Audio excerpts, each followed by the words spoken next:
حضور علیہ الصلاۃ والسلام کے وصال کے فوراً بعد منافقین نے بہت باریک چال چلی، مسلمانوں کی صفوں میں گھس گئے۔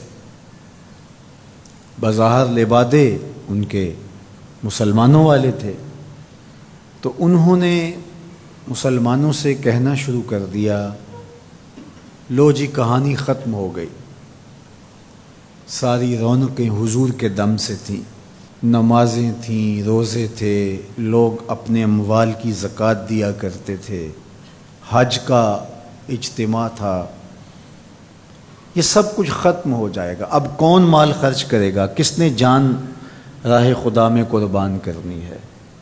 کوئی سحر کے وقت اٹھ کے کیوں مسجد میں آئے گا؟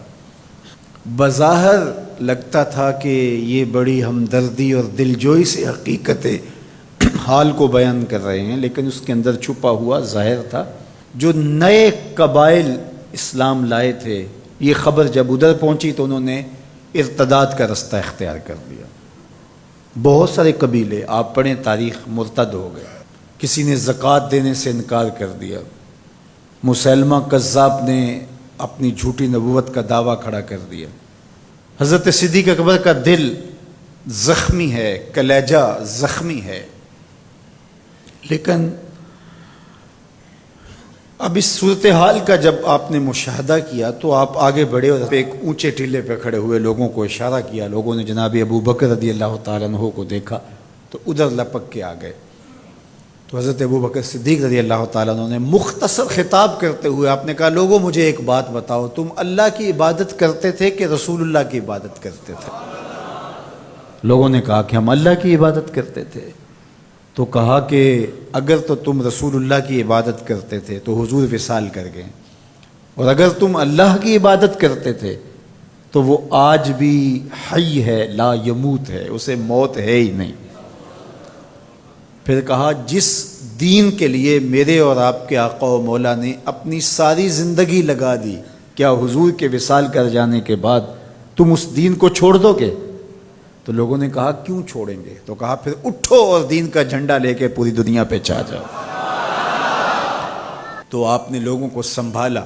تو حضرت عبداللہ ابن مسعود رضی اللہ تعالیٰ عنہ فرماتے ہیں کہ اگر حضرت ابو بکر رضی اللہ تعالیٰ عنہ کے ذریعے سے اللہ ہمارے اوپر احسان نہ کرتا تو ہم ہلاک ہو جاتے۔ اس امت کو بکھرنے سے بچایا ہے، شیرازہ متحد رکھا ہے، تو وہ ذات سیدنا صدیق اکبر رضی اللہ تعالیٰ عنہ۔ اور حضور یہ سارے اشارے دے کر گئے تھے۔ ایک خاتون آئی، کوئی کام تھا اس کو، اس نے کہا، تو حضور نے فرمایا پھر آنا۔ تو اس نے کہا کہ اگر میں پھر آؤں تو آپ نہ ہوں، اس کی مراد یہ تھی کہ آپ وصال کر گئے ہوں۔ تو آقا کریم علیہ السلام نے فرمایا، اگر میں نہ ہوا ابو بکر تو ہوں گے، میں نہ ہوا تو ابو بکر کے پاس آ جانا۔ اللہ اکبر۔ حضور نے حضرت ابو بکر رضی اللہ تعالیٰ عنہ کو اپنی زندگی میں مصلی پہ کھڑا کیا۔ ترمذی کے لفظ ہیں، حضور نے ارشاد فرمایا، لا ینبغی لقوم فیہم ابو بکر ان یؤمہم غیرہ، کسی قوم کے لیے مناسب ہی نہیں ہے کہ ابو بکر ان کے اندر رہتا ہو اور امامت کوئی اور کروائے۔ مروا ابا بکر فلیصلی بالناس، ابو بکر کو حکم دو کہ وہ لوگوں کو نماز پڑھائے۔ اور پھر مصلی پہ جا کے حضرت ابو بکر کھڑے ہوئے۔ 17 نمازیں حضور علیہ الصلوۃ والسلام کی حیات طیبہ کے اندر حضرت ابو بکر نے پڑھائی ہیں۔ اللہ اکبر۔ فرمایا، ما نفعنی مال احد قط ما نفعنی مال ابی بکر، مجھے کسی کے مال نے اتنا نفع نہیں دیا جتنا ابو بکر کے مال نے دیا۔ اللہ کے علاوہ اگر میں کسی کو خلیل بناتا تو ابو بکر کو بناتا، لیکن اللہ میرا خلیل ہے، جنہیں سیدہ کہول اہل الجنہ کہا گیا، جنت کے بوڑھوں کے سردار بنائے گئے۔ حضور نبی رحمت صلی اللہ علیہ وآلہ وسلم کی نیابت اور حضور علیہ الصلوۃ والسلام کی خلافت کا تاج ان کے سر پہ رکھا گیا، جن کی صحابیت کو میرے رب نے قرآن میں بیان فرمایا، اذ یقول لصاحبہ لا تحزن ان اللہ معنا۔ جب غار ثور میں حضور علیہ الصلوۃ والسلام سیدنا ابو بکر رضی اللہ تعالیٰ عنہ کی گود میں سر رکھ کے لیٹے ہوئے تھے، سانپ ایڑی پہ ڈنگ کے ڈنگ لگا رہا ہے اور آپ اپنی ٹانگ کو جنبش نہیں ہونے دیتے۔ آنکھوں کا حلقہ توڑ کے آنسو حضور کے رخسار پہ گرتے ہیں، اور آقا کریم بیدار ہوتے ہیں، اور بیدار ہو کے پوچھتے ہیں مالا کا یا ابا بکر، ابو بکر کیا ہوا؟ ادب کے اس کرینے کو جناب سیدنا صدیق اکبر نہیں بھولتے، کہتے ہیں فدا کا امی و ابی یا رسول اللہ، لو دیکھ تو حضور میری ماں بھی آپ کے قدموں پہ قربان جائے، میرا باپ بھی آپ کی راہوں پہ نچھاور، میرا قبیلہ میرا خاندان آپ کے قدموں پہ قربان، مجھے سانپ نے ڈس لیا ہے۔ تو محبت کا یہ اسلوب اور الفت کا یہ طریق آپ کو یہاں ملے گا کہ انداز الفت نہیں چھوڑتے۔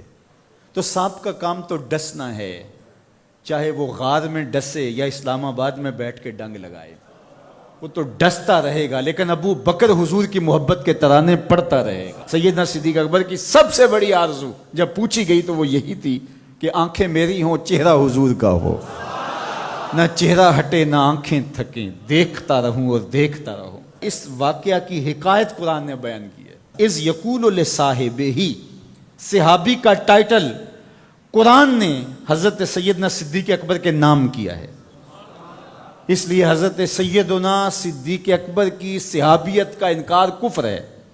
جو حضرت صدیق اکبر کو کافر کہتا ہے وہ خود کافر ہے، اس لیے کہ ان کا ایمان، ان کا اسلام اور ان کی صحابیت قرآن کی قطعی نص سے ثابت ہے، اور ان لفظوں کے ساتھ ثابت ہے۔ اذ یقول لصاحبہ لا تحزن، کہا گھبرانے کی ضرورت نہیں، ان اللہ معنا، اللہ ہمارے ساتھ ہے، اللہ ہمارے ساتھ ہے۔ اور پھر کہا وَالثَّانِي اثْنَيْنِ إِذْ هُمَا فِي الْغَارِ، دو میں سے دوسرا، اللہ اکبر، اللہ نے دو میں سے دوسرا کہا ہے، یہ شان ہے سیدنا صدیق اکبر کی، جو ثانی اثنین ہیں غار میں۔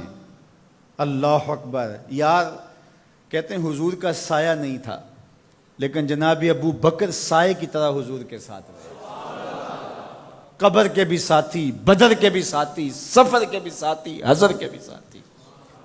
تو حضرت صدیق اکبر رضی اللہ تعالیٰ عنہ کی صحابیت قطعی نص سے ثابت ہے، اور سیدنا صدیق اکبر رضی اللہ تعالیٰ عنہ حضور علیہ الصلوۃ والسلام کے خسر ہیں، حضور کی بیٹی سیدہ عائشہ ام المومنین۔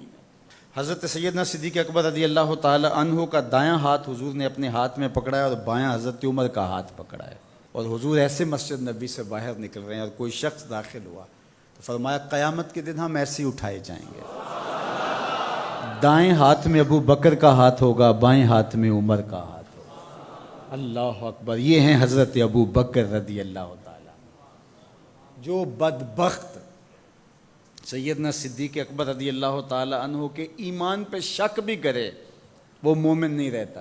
یہ وقت بھی آنا تھا ہمارے اوپر کہ پاکستان کے دارالحکومت میں کھڑے ہو کر کے سیدنا صدیق اکبر رضی اللہ تعالیٰ عنہ کے بارے میں ایسے نازیبہ کلمات کہے جانے تھے، استغفر اللہ، العیاذ باللہ۔ حضور علیہ الصلوۃ والسلام نے ارشاد فرمایا اذا رأیتم الذین یسبون صحابی فقولوا لعنۃ اللہ علی شرکم۔ عبداللہ ابن عمر سے روایت ہے، حضور نے فرمایا اگر تم کچھ لوگوں کو دیکھو کہ میرے اصحاب کو گالی دیتے ہیں اور تم کہو تمہاری شر پہ اللہ کی لعنت ہو، یہ حضور نے حکم دیا ہے کہ یہ اس کے جواب میں کہو۔ اور ایک حدیث کے لفظ ہیں، حضور علیہ السلام نے ارشاد فرمایا من سب اصحابی فعلیہ لعنت اللہ والملائکۃ والناس اجمعین، جو میرے اصحاب کو گالی دے اس پر اللہ کی بھی لعنت، فرشتوں کی بھی لعنت، اور تمام مخلوقات کی بھی لعنت۔ تو یہ ملعون جو حضرت سیدنا صدیق اکبر اور دیگر اصحاب کو بھونکتے ہیں اور ان کے بارے میں نازیبہ کلمات کہتے ہیں، ان کی شر سے اس ملک کو پاک کرنا چاہیے۔ چنگاری جب بھڑکائی جاتی ہے تو پھر پورے شہر جل جاتے ہیں۔ 7-8 سال قبل کی کہانی ہمیں یاد ہے کہ کیا دردناک لمحات ہوتے تھے، روزانہ لاشیں اٹھانی پڑتی تھی، وہ ایسے ہی ناعاقبت اندیش لوگوں کی وجہ سے ہوا۔ اگر اداروں نے اس میں تساہل برتا، سستی سے کام لیا، یا کسی شخص کی خوشنودی کے لیے انہوں نے پسو پیش کیا تو یا معاملے کو گول مول کرنا چاہا تو حالات کنٹرول میں نہیں رہیں گے۔ یہ بھڑکائی ہوئی آگ ملک کو خاکستر بنا سکتی ہے۔ اللہ میرے وطن کی حفاظت فرمائے۔ یہ ملک قربانیوں سے حاصل کیا گیا ہے، اور اس کے امن کو بحال کرنے کے لیے ہمارے اداروں نے بہت محنت کی ہے، بہت لوگوں نے قربانیاں دی ہیں۔ تو ایسے ناہنجار لوگوں، ایسے بدبخت لوگوں کو فوراً قانون اپنی گرفت میں لے، اور ایسے بد زبانوں کو لگام دینی چاہیے کہ جو اصحاب رسول کو بھونکتے ہیں اور اتنے سخت جملے کہتے ہیں۔ معاذ اللہ سیدنا صدیق اکبر کو کافر کہا جائے گا؟ جو صدیق میرے نبی کے دل کا چین ہے، جو اسلام کی بہار ہے۔ عبداللہ ابن مسعود فرماتے ہیں ہم بچے ہی ابو بکر کی وجہ سے تھے، ورنہ ہلاک ہو جاتے۔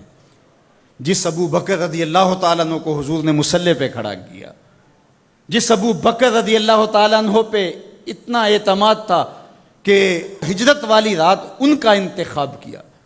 حضرت سیدنا عمر رضی اللہ تعالیٰ عنہ نے حضرت ابو بکر رضی اللہ تعالیٰ عنہ کا ذکر کیا اور رو پڑے اور کہا کہ ابو بکر میری زندگی کی ساری نیکیاں لے لے اور غار والی ایک نیکی مجھے دے دے۔